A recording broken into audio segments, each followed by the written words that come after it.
Hola, queridos amigos del ADN de la historia. Una vez más nos reunimos para hablar sobre eso que nos identifica, que nos hace ser quienes somos, que es la historia.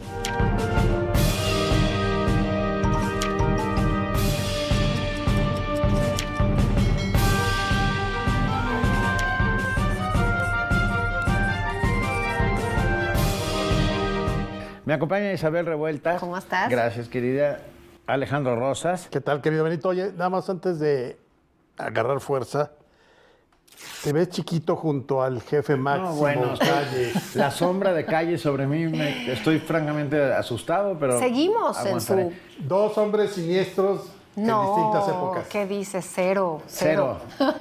Seguimos estando aquí en esta maravillosa casa que alberga el fideicomiso, archivo Plutarco Elías Calles, Fernando Torreblanca. Gracias por todas las facilidades para grabar estos programas. Y hoy conmemoramos una fecha histórica, muy histórica. 80 años del día D, el desembarco a Normandía, 6 de junio de 1944. Hay fechas en la historia universal que hemos dicho en otros programas, dejan una impronta en todos nosotros. Esa fecha del día D ha dejado una impronta indeleble en la historia del siglo XX de la humanidad. Todos nosotros, aunque no la hayamos vivido, evidentemente es uno de los acontecimientos, el desembarco de las tropas aliadas en las costas de Francia para lograr salvar a Europa del avance nazi. Bueno, ya estaba completamente en Francia, pero es una de las estrategias. Yo quería preguntarles, lo investigué, si se llamaba Día D porque toda operación militar... Día D por Day. Del day. La operación se llamó Overlord. Overlord, pero el día D, lo leía, es porque en cualquier acción militar que está planeada, se le dice así, pero bueno, me gustó. Pero es día D, día day y hora H, la hora hour. Es que bueno. Es muy curioso, el día y la hora.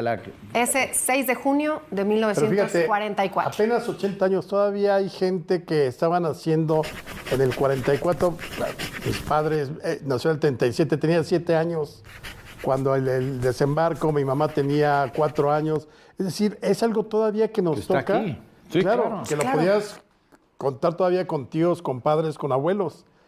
Y sin embargo, parece que el mundo no entendió nada después de esa guerra que dejó cerca de 55 millones de víctimas y todo lo que desencadenó, ¿no? Es impresionante. Además, esta estrategia que desde el mar, desde el océano, tomaran esos búnkers y esa playa que estaba blindada por parte de los nazis en la Francia ocupada y que con la resistencia francesa le piden que hagan sabotaje de los trenes para que entonces no puedan llegar a ayudarles. Y por el otro lado, una Unión Soviética que se nos olvida que era aliada, también después impresentable lo que hizo Stalin en la historia, pero que de la otra frontera, en la frontera terrestre, iban a contraatacar. Es el inicio del fin del nazismo, porque en esa toma de la playa, que hay varias playas, no nada más es una, empieza a resquebrajarse el terrorífico y sí siniestro, ese sí, régimen de Hitler. La operación militar más grande en la historia. Desembarco, sí. El desembarco más grande, porque fue desembarco de barcos, como su nombre lo indica, hubo un montón de aviones y paracaidistas, tropas terrestres. La playa de Omaha, como la titularon los aliados, que fue el primer desembarco, los primeros que desembarcaron fue un regimiento canadiense, que bueno, fueron casi destruidos todos ellos porque estaba la playa minada, había más de 6.500 minas y esta suerte de hormigón, de cosas como de hormigón bunkers. Para búnkers y defensas de hormigón para evitar. Bueno, los primeros fueron un regimiento canadiense que murieron casi todos. Bueno, es que de hecho había, como decías Isabel, varias playas. Estaba Omaha, estaba Utah, Sword y Juno. Eran las 4 principales. Y en Omaha es donde se da totalmente la mayor resistencia de todas, que esa se ve muy claramente en los primeros 15 minutos, de Rescatando al Soldado Ryan en una recreación casi escena por escena a partir de fotos y todo lo que hizo Spielberg. Y que ahí se puede dar uno cuenta de lo que fue porque los arrasaron. Hubo muchísimas bajas para los norteamericanos ese día. Pero fíjate, ya también cómo se va contando la historia, y eso es suerte de historia oficial, porque ya para 1944, el 6 de junio, ya, digamos, ese fue un clavo más en el ataúd de los nazis.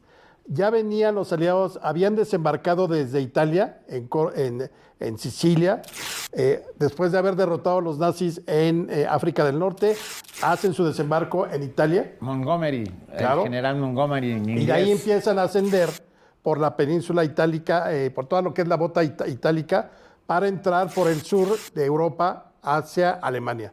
Luego, por el oriente, los rusos llevaban prácticamente, habían derrotado a los nazis en Stalingrado en febrero del 43 y habían iniciado la contraofensiva. Ya habían cruzado su propia línea fronteriza.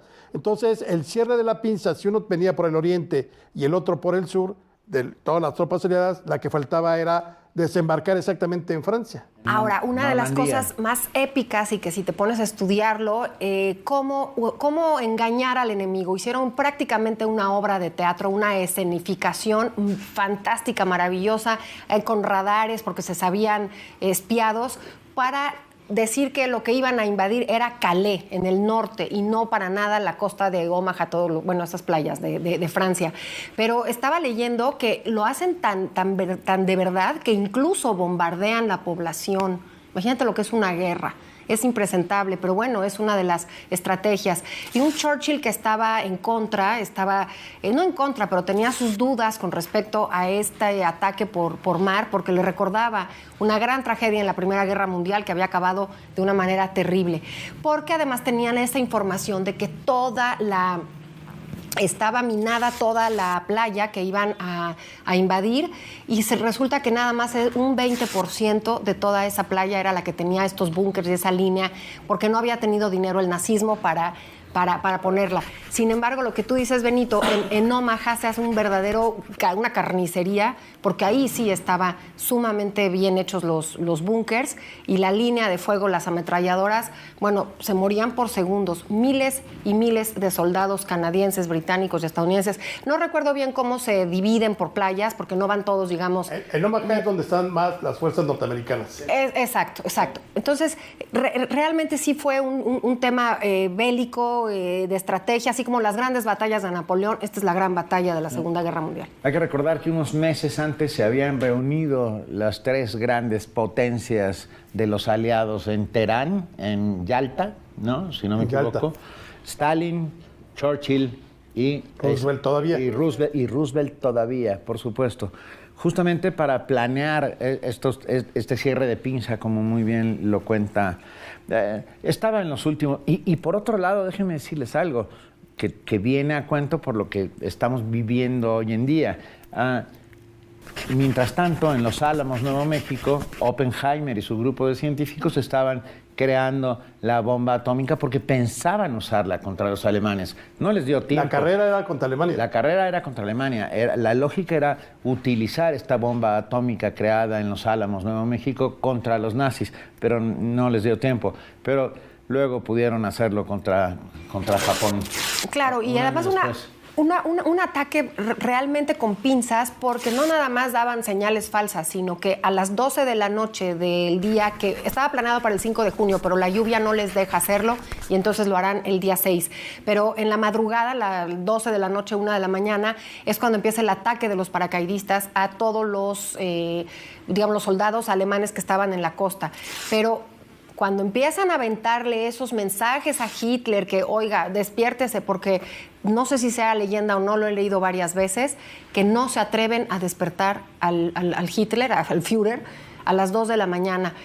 Horas maravillosas, porque para la mitad de la mañana del día D ya había sido tomada la playa. O sea, no hubo manera. Todavía 4 días después no habían llegado los refuerzos de los nazis, felizmente, ¿no? Para la historia. Estaban lejos, es decir... pues eran las costas de Francia y fue un desastre. Ese primer avance de los paracaidistas salió desastroso por el viento. Entonces se suponía que los arrojaban detrás de las líneas de defensa alemanas para hacer, digamos, una especie de sándwich. Pero las defensas antiaéreas alemanas derribaron muchísimos aviones donde iban paracaidistas y otros se desperdigaron. Toda esa historia está muy bien contada en la serie que también está basada en hechos reales de la compañía Easy, Band of Brothers, que produjo... Es una joya. Tom Hanks, y me parece que creo que también le metió ahí Lana Spielberg, que es una joya y está basada en la compañía Easy, que era parte de la 101 unidad aerotransportada, que fueron a los que arrojaron y que se desperdigaron. Entonces, ¿sí?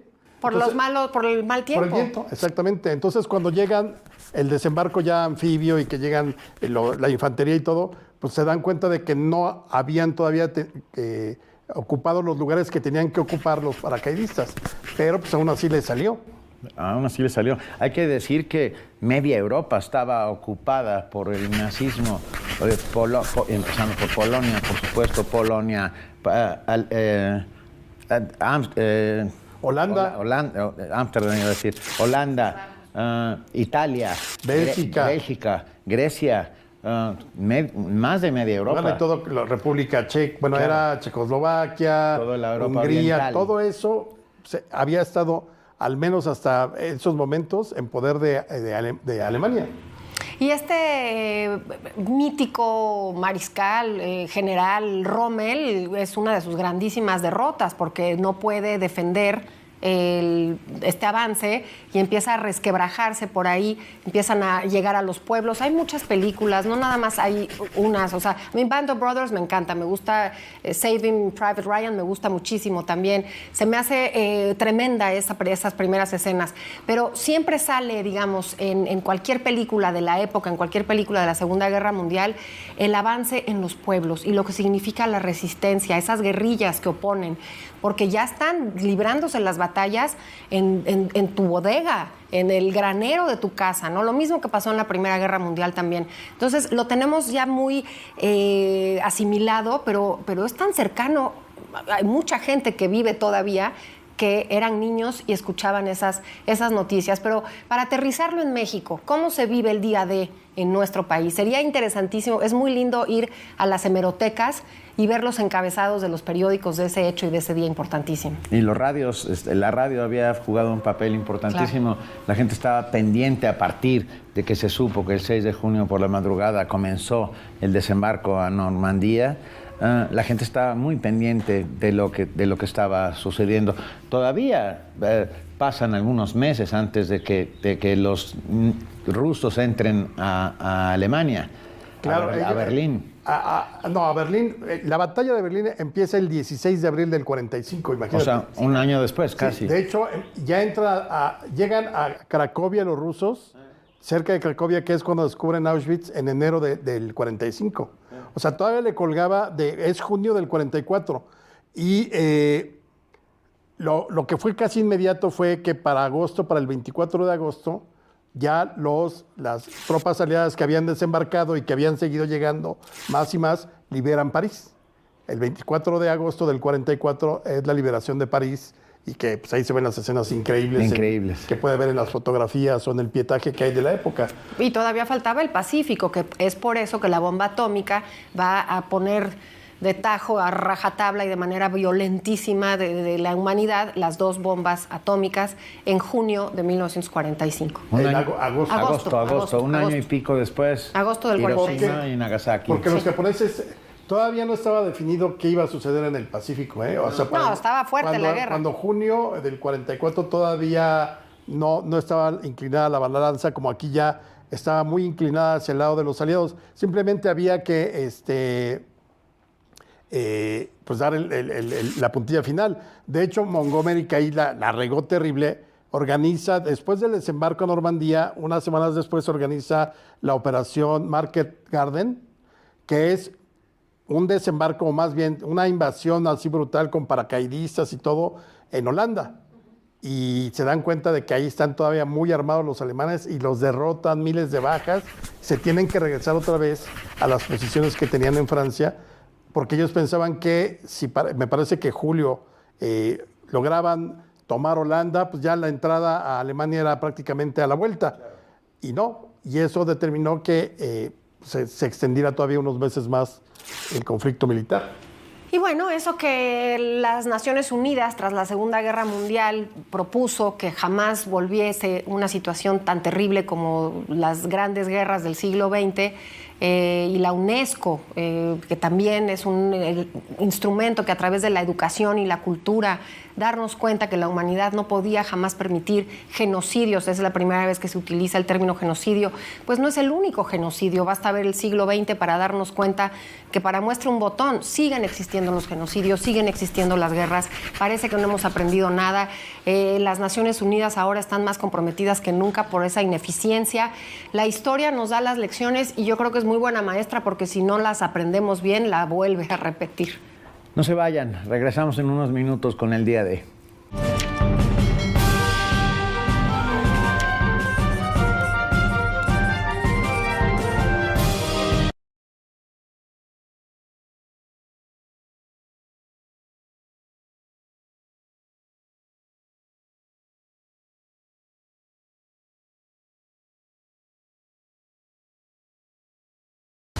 Te acompañamos todo el año.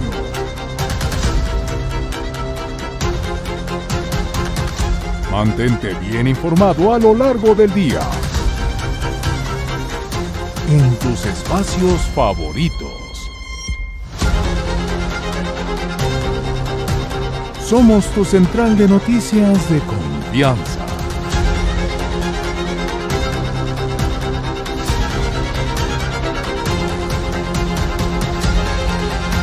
Que te comparte todo lo que sucede en tiempo real.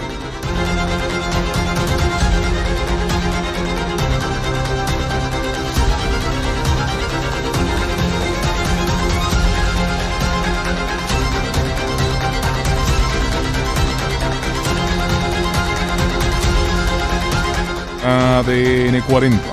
Siempre conmigo.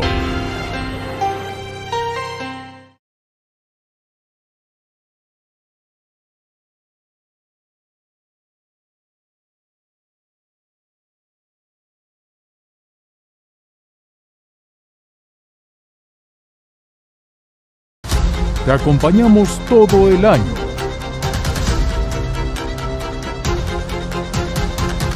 Mantente bien informado a lo largo del día. En tus espacios favoritos. Somos tu central de noticias de confianza.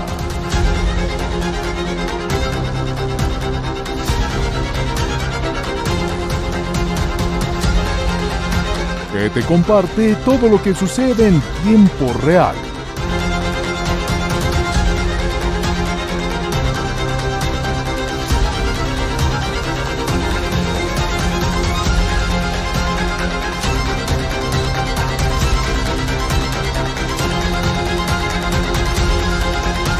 ADN 40. Siempre conmigo.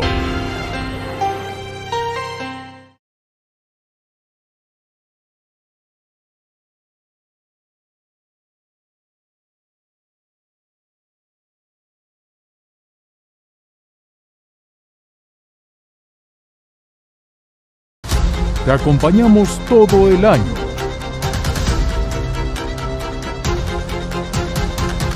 Mantente bien informado a lo largo del día. En tus espacios favoritos.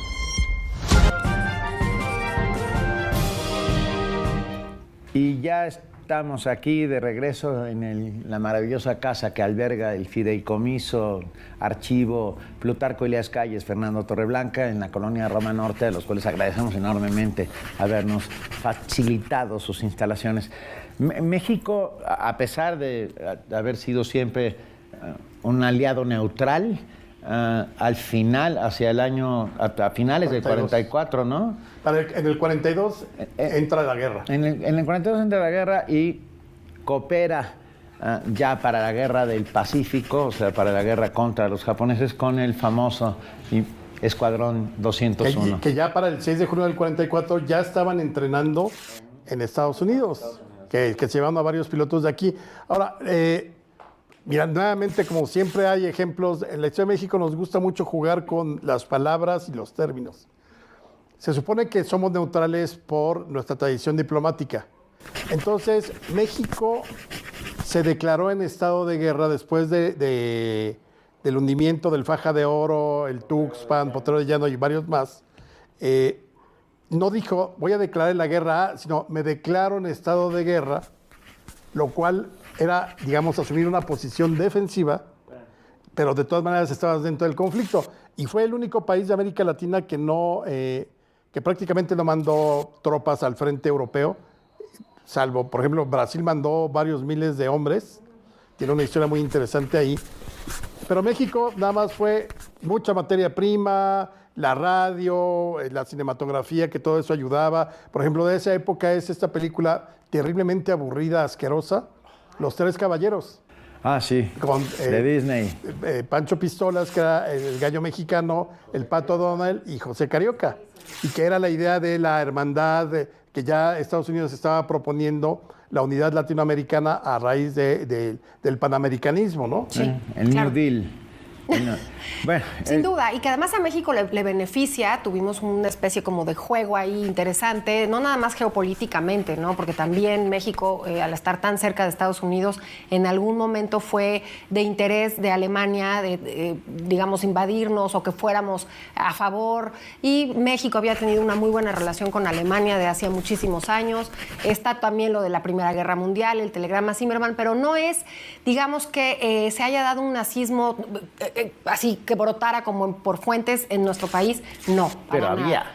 Existía un en Chiapas, coqueteo, por ejemplo. sí. No, bueno, aquí hubo mucho nazismo. Mucho nazismo. Sí hubo, digamos, también bueno, no lo estoy justificando de ninguna de las maneras, pero... ¿Lo estás justificando? Cero. Lo que te quiero decir es que no teníamos... no sabíamos primero lo que estaba sucediendo con el exterminio en los campos de concentración. Eso es inadmisible. Y lo que México estaba haciendo era también buscar su mejor lugar. El petróleo le daba una posibilidad de jugar justamente con esa posición. Y sí, había gente, incluso hubo una revista, la impresentable, donde estuvo Timón, donde el director era José Vasconcelos, que esa es la parte de Vasconcelos que nos gustaría olvidar. No, pero no, esa es la que no tenemos que olvidar. Está. Tienes toda la razón, claro, porque sí hubo. Lo que pasa es que la cercanía con Alemania en México sí era un tema real. A ver, los mexicanos en su mayoría querían que ganara Alemania. Sí. Jamás se veía los mexicanos aliados de Estados Unidos porque siempre se vendió la idea de que eran los enemigos, siempre desde la invasión del 47 el gran enemigo era Estados Unidos. Ahora, obviamente a nivel de la política, Ávila Camacho, Cárdenas tuvieron que negociar con Estados Unidos como era lo lógico. Habría sido una estupidez asumir una posición distinta que no fuera la de Estados Unidos. Claro, y era muy poco congruente, porque si regresamos también a los 20, ya un poco antes, la decena trágica, la manera de intervenir de los Estados Unidos en nuestra política tampoco es que fuéramos tan nuestros enemigos. Los dejábamos entrar así, pase usted. Yo la decena trágica no metería al gobierno de Estados Unidos. Ese fue el embajador. El embajador, bueno. El gobierno de Estados Unidos, ahí sí se pasó otra vez de lanza con la invasión de 1914 a Veracruz. Ahí sí, para que veas. Pero era lógico que Cárdenas y Ávila Camacho buscaran, pues eres tu vecino. Imagínate que tú te pongas del lado de Alemania. No, bueno, claro. Era una locura por muchos motivos. Claro. El problema es que llamaba la atención el nacionalsocialismo. ¿Sabes quién fue también? En sus inicios. Lo apoyaba el doctor Atl. Claro, el doctor Atl estaba muy cerca de Vasconcelos y era tremendo filonazi. Claro, oye, y había revistas y había espionaje. O sea, sí había. Hay de hecho los nazis en México. Por ahí hay un muy buen libro de investigación. Muy buen libro. De esa época que también cuenta la historia de Hilde Kruger, que era una espía nazi. Por supuesto. La amante de alemán. De alemán, porque el presidente era alemán. Y secretaria. No, era secretaria de Gobernación cuando fue alemán. Era secretaria de alemán, una actriz, por llamarlo. No, sí, además era novia de un nazi. Había sido la amante de Goebbels. Sí, y la llevó a Estados Unidos, pero yo me refiero a que era presidente cuando estamos el día de el presidente de México en 1944 es Ávila Camacho. Manuel Ávila Camacho. En el día D mueren más de 10.200 aliados. No sé cuántas bajas tuvieron los alemanes. ¿Tú tienes alguna...? Según yo, son 7.000 ese día. Fueron menos que sí, porque había muchas menos tropas. No llegan los refuerzos. Siempre la defensa es superior a la... Pero creo que el desembarco, si no me recuerdo y si no lo vieron ustedes, creo que fue de 250,000 hombres. 250,000 fueron las tropas. Desde el momento en que empieza hasta que ya establecen lo que se llamaban las cabezas de playa, ya podían desembarcar. O sea, trasladaste 250,000 hombres. Ahora, ese es el mayor desembarco. Pero fíjate, Alemania invade Rusia con 3 millones de soldados. Sí. Ahora, hablamos de hombres. Pero no habían contado el clima. Claro. Pero, no, de hecho, con 4 Igual millones, que Napoleón. Exacto. Y los rusos invaden, digamos, ya hacia Alemania con 3 millones. Wow. Es una cosa así ya de no, locos. y ustedes dicen soldados y ustedes dicen hombres. Y si les ves los rostros, y ahora el cine ha rescatado justamente todo este tema individual, eran jovencincitos, eran muchachitos, literal, carne de cañón. O sea, realmente pensaban que sus vidas no valían nada, porque o es un patriotismo que hoy no se entiende. Digo, eran momentos aciagos, yo estoy muy a favor de que haya acabado el nazismo, pero ¿a costa de qué? No debemos olvidarlo, porque, pues pasó. Imagínate cuánta gente no dio su vida. Pero pues ya lo olvidamos. Qué mal. Oye, fíjate, por ejemplo, en Stalingrado, en la batalla de Stalingrado, que es de septiembre del 42 a febrero del 43, el promedio de vida era de 1 minuto. O sea, ¿podías durar 1 minuto en el campo de batalla? Si ya durabas 2, ya eras de los beneficiados. 1 millón de muertos entre ambos bandos en esos 3 meses. Hay una película maravillosa de francotiradores, un alemán y un soviético. El protagonista es Jude Law, se me fue el nombre. Enemigo íntimo, enemigo al acecho.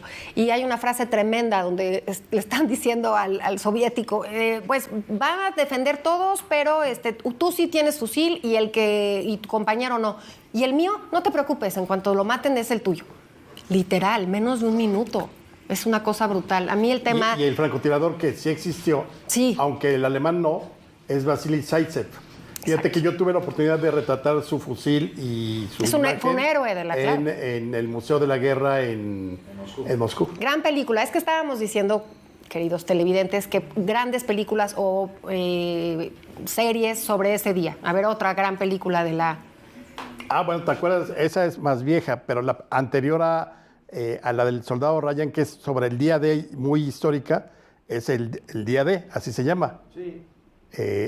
Con toda la pléyade de actores de ese tiempo, o sea, ¿qué te estoy hablando? Por ejemplo, si no mal recuerdo, está Robert Redford, está... Híjole, véanla, dura como 3 horas y media, y también otra de la liberación de París, que está basada en una novela, Art de París. Art de París se llama la película, que es una maravilla. Lo que es cierto es que muchos pensaron después del término de la Segunda Guerra Mundial, del día de las explosiones en Hiroshima y Nagasaki, que sería la última gran guerra. Pero todo el mundo pensaba que sería la última gran guerra de la humanidad, y hemos visto que no es así. Después de ello han sucedido un montón de guerras internas y guerras entre países. Pienso solamente así de bote pronto en el genocidio en Ruanda, ¿no?